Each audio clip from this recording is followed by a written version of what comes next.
All right, everybody, welcome to the Bald Eagle Podcast. I am Shawn Cressman. I am the Bald Eagle. I appreciate you listening today, Wednesday, August 3rd. We got a lot to talk about in reference to training camp, so let's get into it. Let's start in the beginning. So first of all, the Bald Eagle Podcast is part of Philly Sports Alliance, and Philly Sports Alliance has a sponsor, La Terrain Watches. So, and I don't think they just sell watches; they sell a lot of other things, but they have great watches there. Do me a favor, go on to La Terrain Watches and type in your code PSA, Philly Sports Alliance, and you'll get a discount, a sizable discount, make things even more affordable than they already are. All right, so the Bald Eagle Podcast, we have 3 rules, okay? And they're very important to me. The 3 rules are as follows. Rule number 1, no politics. You're never going to have to worry about hearing about anything in reference to politics. We don't talk about that shit at all. I don't want to hear about it. If you comment politics, I will not show your comment. I don't want to do it. I don't want anything to do with politics. So we avoid that completely. You don't have to worry about that. This is your safe haven from leftists and rightists and whoever the hell you don't like. Rule number 2, I don't talk about any of the player's personal information. I'll talk about my own personal information, of course. Nobody cares about that. But I don't care about what the players do on their personal time either, unless, of course, it has a direct impact on their play. So I will talk about things that affect their play. So far, I don't think I've had to do it because there's very few personal things that really translate onto the field. So, and lastly, I'm not censors. I say whatever the hell I want. So keep that in mind if you have people around that you don't want to hear words like shit and ass during the show. Okay. The nice thing about the Bald Eagle Podcast and what sets us apart, me apart here at the Bald Eagle Podcast, is that I have the most in-depth play-by-play analysis for all regular and postseason Eagles games. And when I say play-by-play, I mean play-by-play. I grab the All 22, which is a view that you can access on the new NFL Plus that we'll talk about later. That allows me to see the whole field so I can see everything everybody does on every play. And then there's a tackle box view so I can see how the offensive line blocked. And that's valuable to me because I can tell you things that you won't see on the broadcast. And I'll do it for you. I spend hours upon hours, and my wife loves it. A good 8 hours sometimes studying that film so that I can break it down play by play for you on the Bald Eagle Podcast. So keep an ear out or an eye out for that starting when the regular season starts. Now, I mentioned that we have a sponsor at Philly Sports Alliance, which is the team that I play on, right? The Bald Eagle plays on, and we also have partners. So one of the big partners that we currently have is Philly Sports Trips. So what we're doing is we're grabbing as many people as are interested to go on one bus or more than one bus if we can get enough people, and drive down to DC for our Week 3 game against Washington in Washington. So it's a great package. You get the decent seats. You get the bus trip down to Washington. There's food. There's tailgating. I think there's supposed to be a couple of Eagles alumni there. So a great time. So go to phillysportstrips.com and when you sign up that you heard about it through PSA. That way we can everybody that signs up can be on the same bus. I think that'd be a lot of fun. All right, let's get to the countdown, right? And I don't have a song yet, but eventually we'll get more. Our graphics will be upgraded. We'll have video and audio, but for now, you're stuck with just my voice. So countdown. We're counting down to our first preseason game, which is only 9 days away. Now, there's some things that happened before that. We have this weekend and it starts tomorrow, is Hall of Fame weekend in Canton, Ohio. That includes tomorrow night, the first preseason game of the season.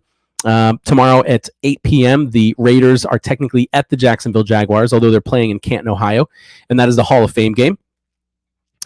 We do have one more thing that possibly will happen. The Eagles are supposed to have an open practice this Sunday at 7 p.m. at the Link.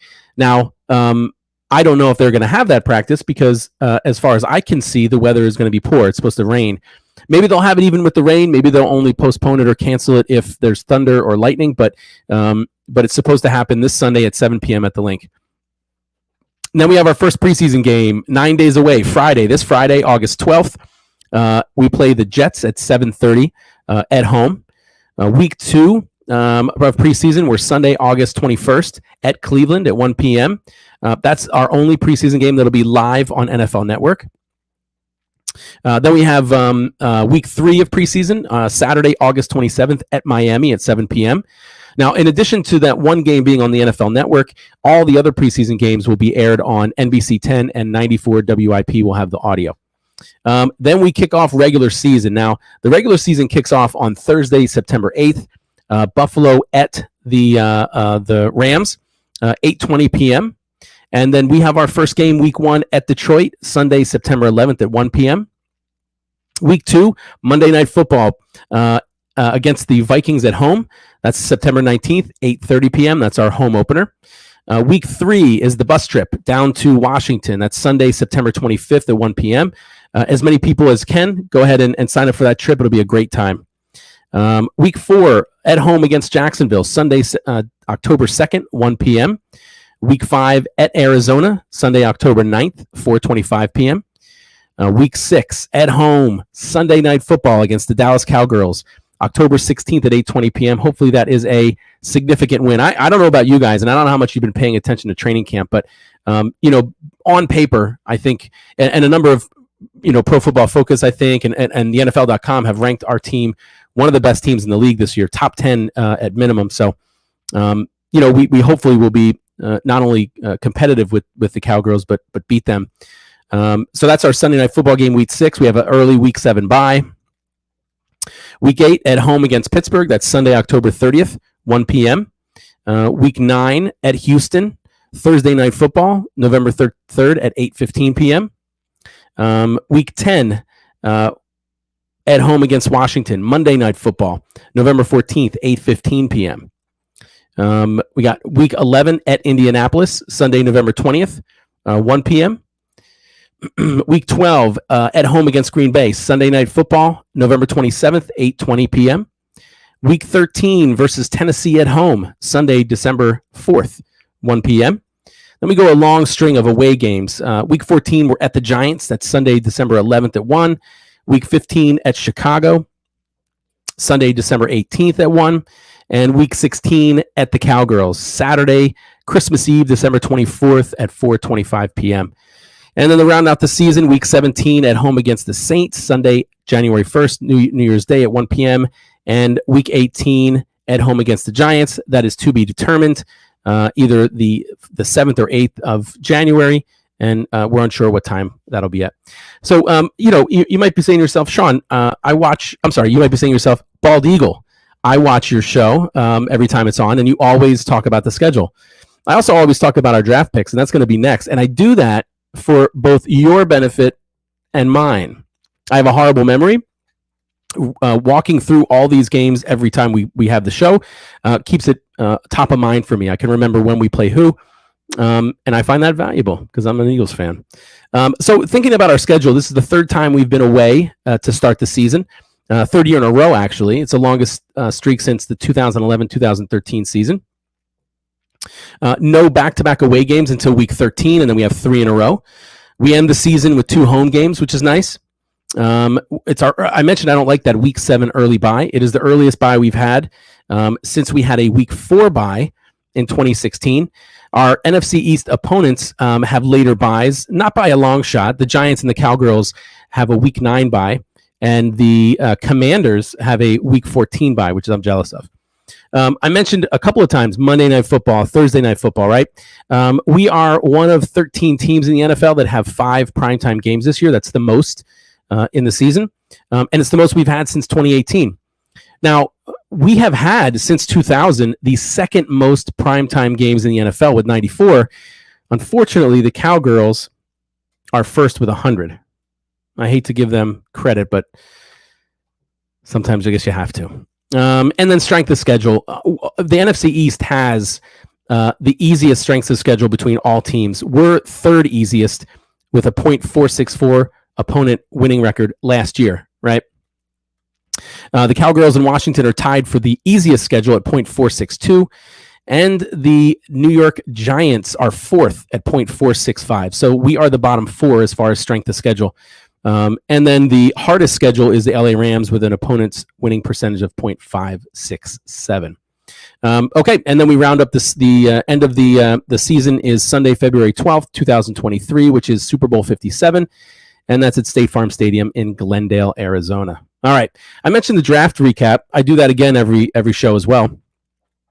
Again, especially now that we're going through training camp, you're going to hopefully hear some of these names. You probably already have. And then you'll say to yourself, well, the Bald Eagle told me that guy was drafted this year.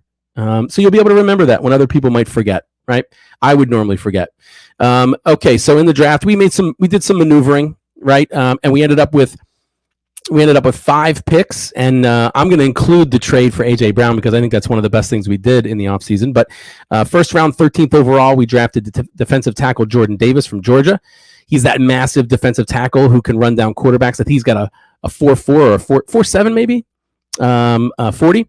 Then we traded the 18th and 101st overall picks to Tennessee for wide receiver A.J. Brown, who's been doing very well so far in training camp. Second round, 51st overall, center Cam Jurgens from Nebraska.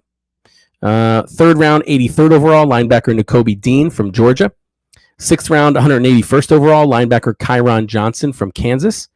And sixth round, 198th overall, tight end Grant Calcaterra from SMU.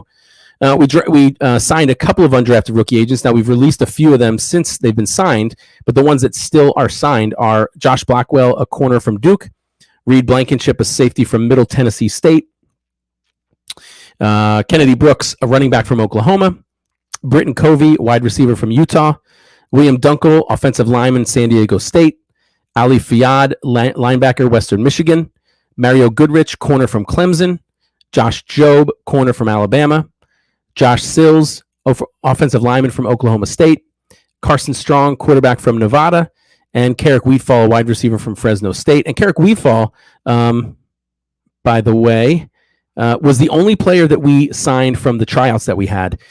He tried out at our rookie minicamp, and he's the only tryout player to have been signed. All right, let's get to some Eagles news, and that is training camp. Training camp started back on the 26th. We didn't actually start hitting or pads. The first day was walkthroughs and things like that. Now I've heard I know that they started full pads yesterday, but I've heard they won't have any live tackling in camp this summer. Now I've also read that people were tackled in camp, so maybe that's the exception, not the rule. But they're not going to have any live tackling in camp. Now I would assume that that's because they will probably have live tackling in joint practices. So that's another thing that we're going to be doing this year as far as training camp. We're going to have some live joint practices with both the Dolphins and the Browns before each of our games. and last year, and hopefully, I hope it doesn't happen this year again, but it probably will. The coaches put more emphasis on those joint practices than they did preseason games. So it's a bummer for us because when you go to watch a preseason game, you won't get to see as many of the starters as you otherwise would have. So Jalen Hurts, let's talk about him real quick, right? He is, in my opinion, he's gonna be the way that Jalen Hurts goes is the way that the Eagles go this year. If he does well, of course we'll do well. If he does poorly, then we'll also do poorly. And I think it's all about him. And they've surrounded him. You know, if you've paid attention, they've surrounded him with a lot of weapons. So apparently he's been uneven. He was strong the first day, struggled in day 2 and 3. But from what I understand, he was sharper on day 4, and today apparently he did pretty well too. Now, through the first 4 practices this year, he is 45 of 62, which is a 72.6% completion percentage. He has 4 touchdowns and 3 picks, and that's an 86 reps. Last year, through 4 practices, he was partially better, partially worse. He was 47 for 67. For 70.1% completion, so a little bit less completion, but he had 6 touchdowns and 2 picks versus 4 and 3, and that wasn't more reps, 102. Take that for what we're 6 days in. I will say that while I'm going through all these things about training camp, it is extremely early on, and most of the time this stuff doesn't mean anything. I can remember going to training camp when Carson Wentz was our quarterback, when he actually played well, and he didn't look very good. He looked like he was off in training camp. So this doesn't necessarily mean that much. All year 2021 in training camp, he was 215 for 297. That's a 73.4 completion percentage, which I would die for in regular season. 22 touchdowns and 6 picks. Again, I would love for those stats in the regular season.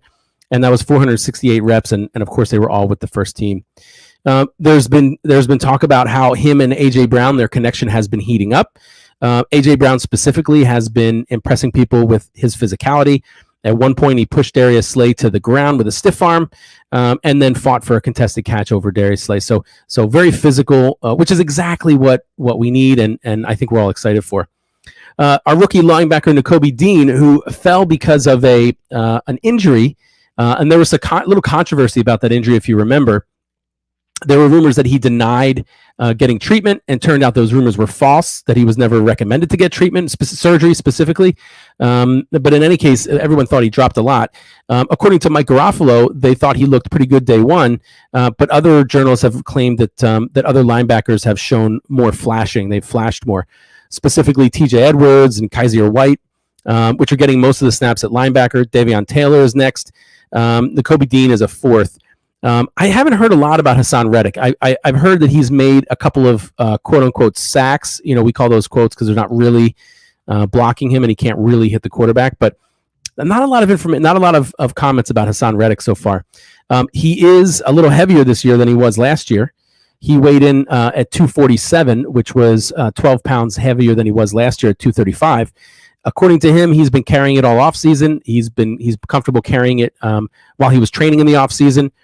He's moving and training at that weight, and he likes it. So hopefully it doesn't have an impact on his speed. There was also a little bit of controversy with Miles Sanders. On day 2, Gainwell ran with the first team, and Sanders was on the second team. So of course, everybody said, well, is Gainwell now the starting running back? Sirianni was pretty clear in that Miles Sanders is the starter. But during camp, they're rotating between 3 running backs. So it may end up that Miles Sanders runs with the seconds, the twos, but he is still our starting running back, which is good to hear. And I've heard really good things about him as well. He's dropped a couple of balls. There was another argument on Twitter, right, about if the pass was bad or if the catch was bad. It could have been both, right? Let's be honest. There can be a bad pass, and it should have been caught, and it was a drop, or it could have been thrown better, right? So nothing is always, sometimes things just aren't black and white.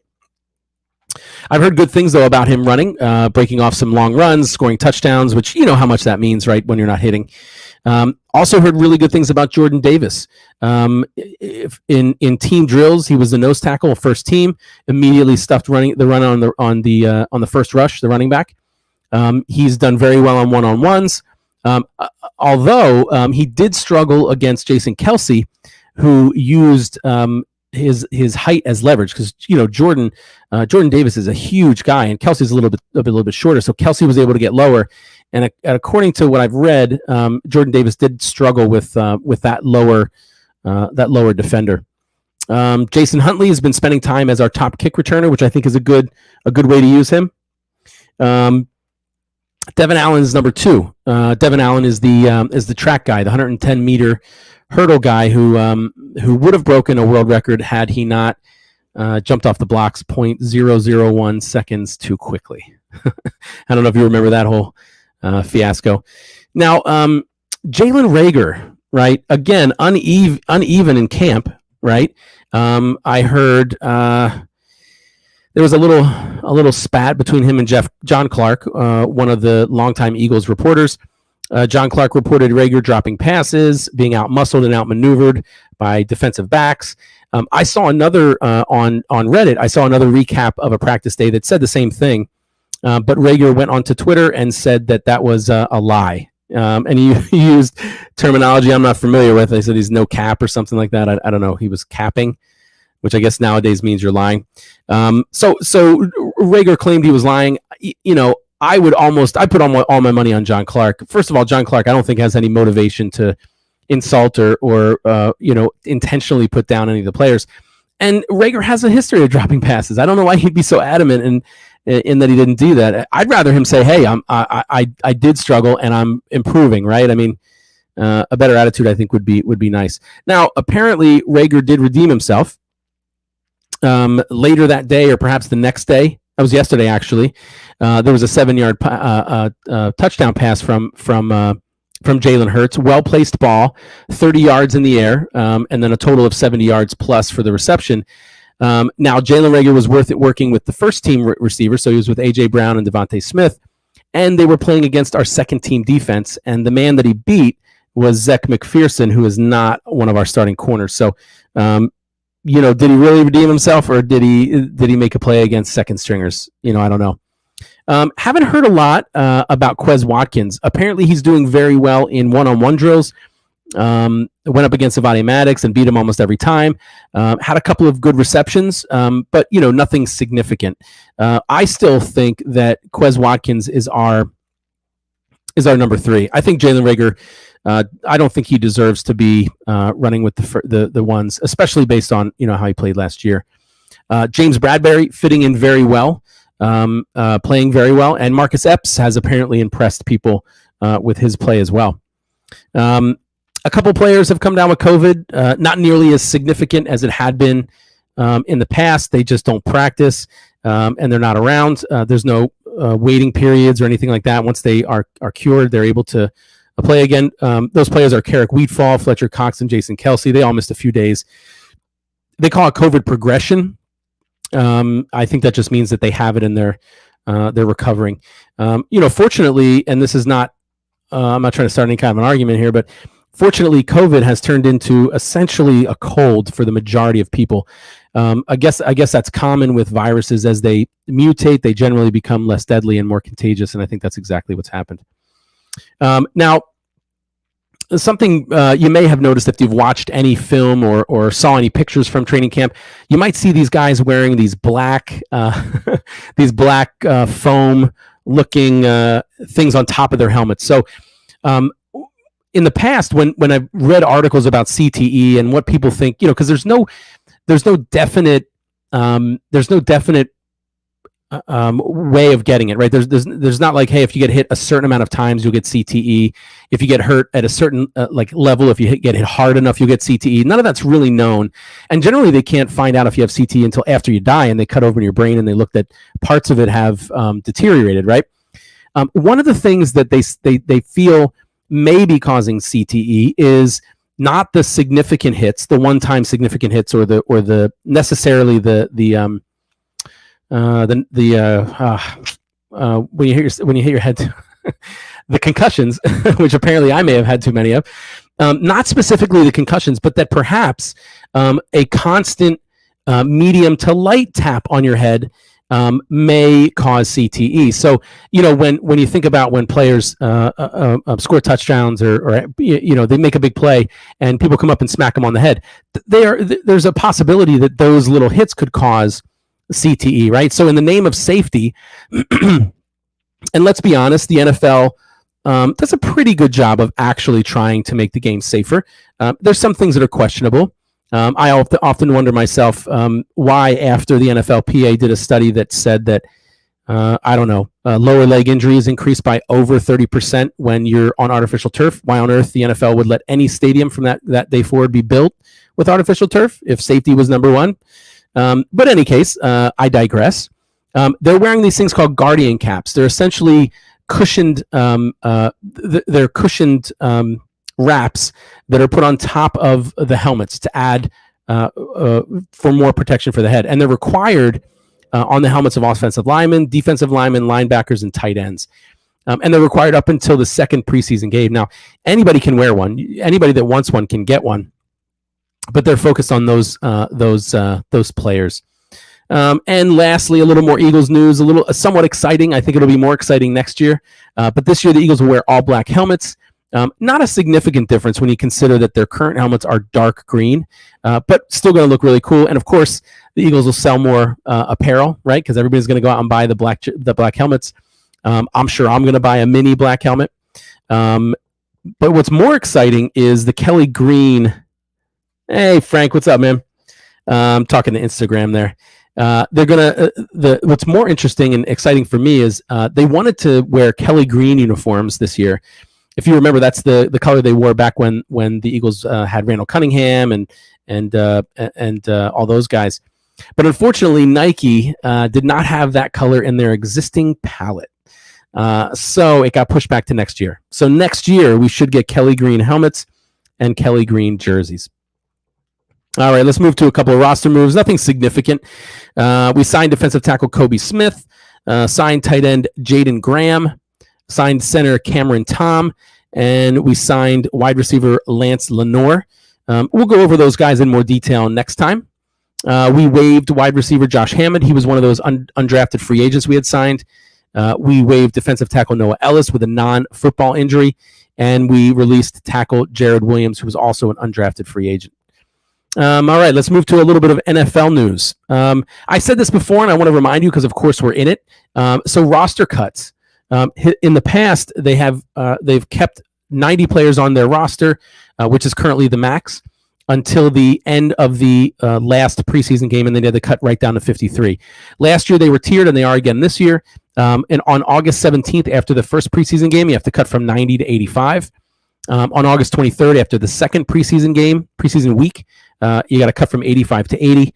And August 30th, after the third preseason game, you got to cut down from 80 to 53. I would like for them to increase those cuts, maybe 80 to 90 to 80, 80 to 70, 70 to 53, even more than that. Because think about it, as you cut more people, they have an opportunity to go to other teams. It gives each team less of a chance to string along people that they probably wouldn't keep anyway, and more of an opportunity to grab somebody from another team that might be heavy in the position that they're weak in, and try them out earlier. So I'm all for those earlier tiered cuts, and I'd prefer higher cuts, right? The list of most valuable teams in the NFL was released. I think it was by Forbes. Who knows how much the teams are actually worth, but Eagles were top 10. I expected us to be a little bit higher. The Eagles were 9th at $4.7 billion. Washington was 8th, $4.78 billion. The Giants were 4th at $5.73 billion, and then the Cowgirls were 1st at $7.64. And if I do remember correctly, that was worth more than the Yankees.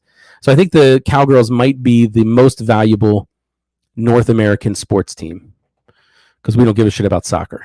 And I think there are surprisingly, and I don't know the most valuable soccer team.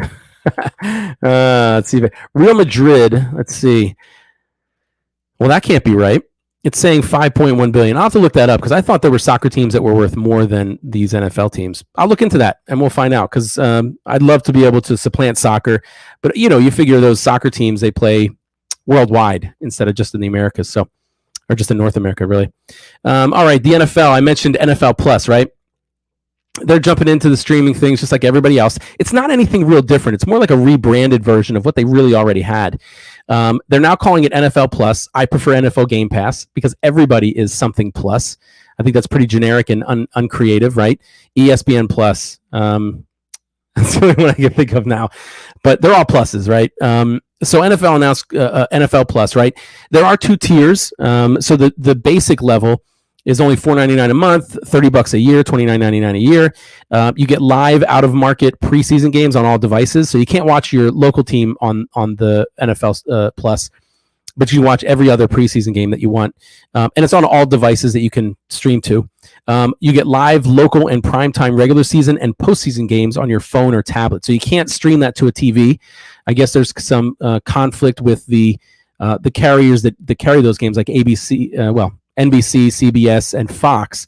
Probably want to put it on their own apps, right, to make you buy those. But you can watch it on your phone or tablet.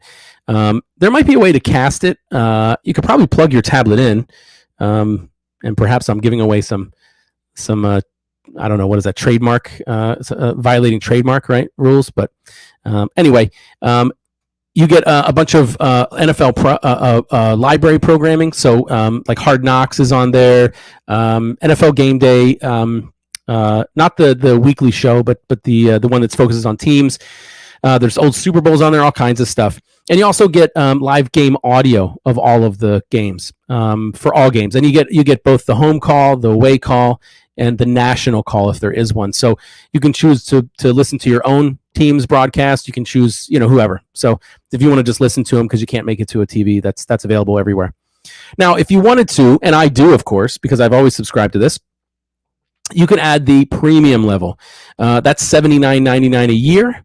And in addition to all the other stuff that you get with the basic level, you get full game replays on all devices, and they're ad free, and they're immediately after the game. So if you can't catch a game, as soon as it's over, go on to NFL Plus, have the premium version, and watch it.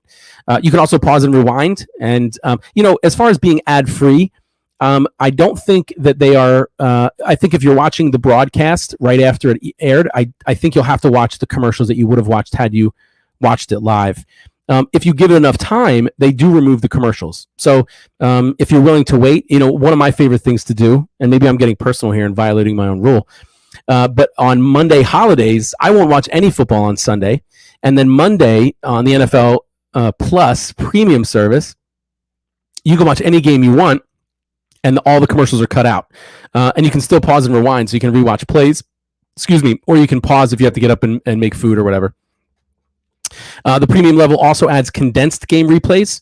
I don't know when they're available. I don't think it's immediately after the games air, but it might be. That might be an upgrade since you have to pay for it. They are ad free, and you can watch most games in under 40 minutes. A lot of them are around 30 minutes, the full game, because they only show you the plays. You don't have any commercials. You don't have all the stuff in between. You don't hear much of the commentators. So if you want to bang out, again, if you have a Monday holiday and you want to bang out like 10 games, you got to use the condensed ones, but you can definitely do it. And then last but not least, my favorite, what makes it worth the money? Well, those all make it worth the money for me because I don't have cable. But coaches film, all 22, where you can see the whole field, the whole play. So you can see even people that aren't involved in the play, what they did. And you get the tackle box view, which is basically the offensive defensive linemen. So you can see how they, any stunts that they ran, you can see their blocking techniques, all that stuff. So if you're a nerd like me, you love that stuff. So, which by the way, that premium level, which is $79.99, is exactly the same as the NFL Game Pass. That was all available on the NFL Game Pass. They just didn't have the cheaper level. All right, that is NFL news. Let's move to the world famous bald-eagled fact, right? Everybody loves this, especially me. I love the Eagles, and I've been watching since I was 9, so that means that was 1989, 1988. But I'm oblivious to much of what happened before then. Some of it I wish I didn't know about because the Eagles were one of the shittiest teams in the NFL in the beginning. But this is our bald eagle fact. So every week, what I do, if you're not aware, what's up, Bird? If you're not aware, we go over some sort of fact, right? Could be, the player that's the all-time leader in receptions or touchdown passes or whatever, rushing yards, right? Could be, sometimes we'll summarize the NFL draft from the beginning of when the Eagles were in the NFL. We'll go over whole NFL seasons for the Eagles, right? We started in 1933. And we've progressed through the years. So this time, one of the other things we do is we talk about all the Eagles that are in the Pro Football Hall of Fame. And that's what we're going to talk about today. We're up to the 6th Eagle who's inducted into the Pro Football Hall of Fame. That is Sonny Jurgensen. Sonny Jurgensen was drafted in the 4th round, the 1957 NFL draft by the Philadelphia Eagles. In his rookie year, he was a backup to Bobby Thomason, but still started 4 games. In those 4 games, they were 3-1. He threw 70 passes, completed 33 for a 47.1% completion percentage. That was 470 yards, 5 touchdowns, and 8 picks. Now, just to give you some perspective, right? Because if you hear that, you think, why the hell would he ever play another game in the NFL if he completed less than half of his passes and had three more interceptions than he did touchdowns? One of the things I've learned from doing this this bald eagle fact, and which has become world famous, is that the passing game was significantly different in the early parts of the league. Passes were considered most passes were deep. They weren't short, high percentage passes. That was actually something that became popular with the West Coast offense in the late 70s, early 80s. But way before that, they were almost all deep passes. And the theory was, who cares if you had a lot of interceptions? Because it was almost like a punt, right? If you threw the ball, 50, 60 yards down the field and it was picked off, no big deal. The other team starts at their 20 or whatever because it was thrown so far. So a lot different of a perception. And so, of course, you would also have a lower completion percentage as well. So from 1958 to 1960, he backed up Norm Van Brocklin, one of our better players. In 1961, he became the starter. The Eagles were 10-4 that year, which was their last winning season until 1978. Like I said, you find out how shitty they are sometimes.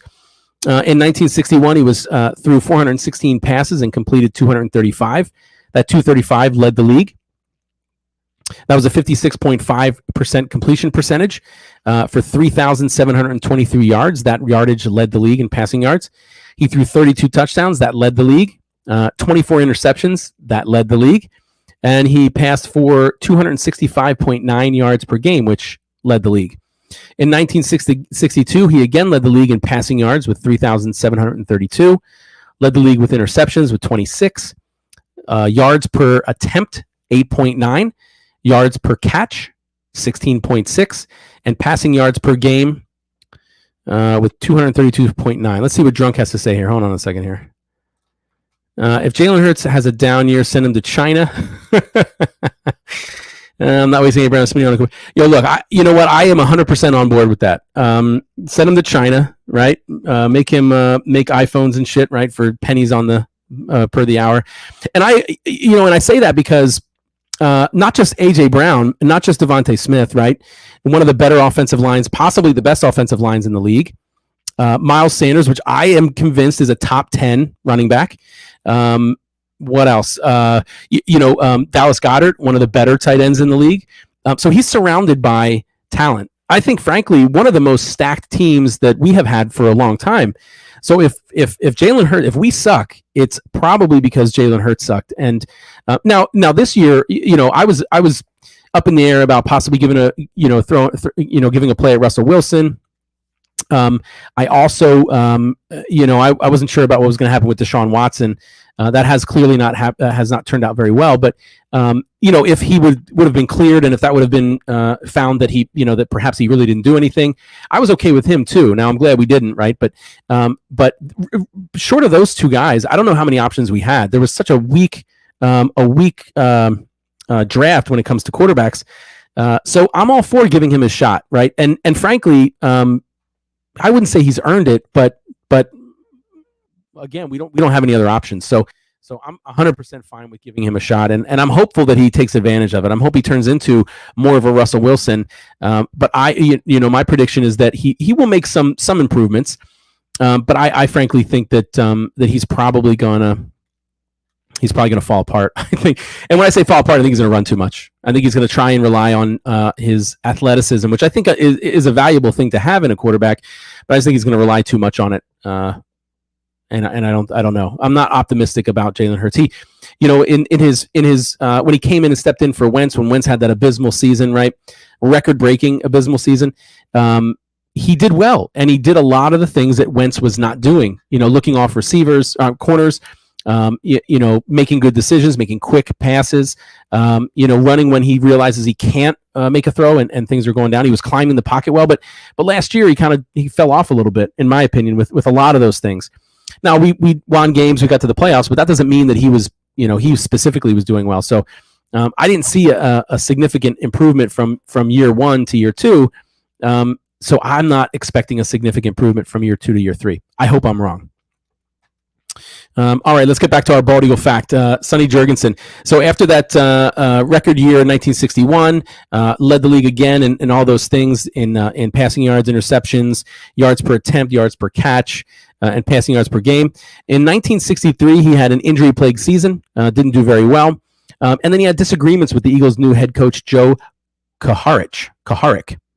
And prior to the 1964 season, they traded him to the Washington Redskins for quarterback Norm Snead and corner Claude Crabware. And then he spent the rest, the remaining 11 years of his NFL career with Washington. We clearly got the short end of that stick, as Norm Snead and Claude Crabware did not really perform, and Sonny Jurgensen had a pretty decent career with the Washington Redskins. In 7 years with Philadelphia, he started 39 of his 83 games, completed 602 of 1,107 passes for 54.4%. He threw for 9,639 yards, 76 touchdowns, and 76 picks. So 50-50 on the interception to touchdown ratio. In his 11 seasons with Washington, he was slightly better. He started in 108 of 135 games. He threw 1,831 completions on 3,155 attempts, which was 58%. Pretty decent in that era.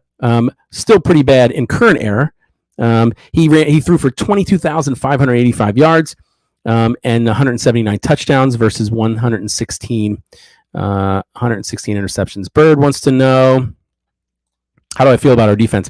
I'm almost as optimistic about our defense as our offense. We got strong corners now in Bradbury and Slay. Marcus Epps has been doing really well. I think our one weak spot would be safety, but Marcus Epps has been doing well. Defensive line, Jordan Davis, I think, is going to be a good run stopper. I'm hopeful that Hassan Reddick is able to put a lot of pressure on the quarterback. Brandon Graham, Fletcher Cox. I've heard Josh Sweat has been doing well, and I think that's another thing you think about. Josh Sweat did really well 2 years ago in limited capacity. Now last year they played him a lot more, and I think he got a lot more starts. And as a percentage of plays, he kind of fell off a little bit, and that's another one more thing that the coaches have to think about. There are some players that probably will excel in smaller roles, right? And maybe Josh Sweat's one of those guys. Maybe Josh Sweat, plays less snaps and is more productive in those less snaps than he is in more snaps. So, but I'm almost as confident and optimistic about our defense as our offense. Now, admittedly, if we play zone, we're probably screwed because we suck at zone. As much as our run defense, right, was considered poor.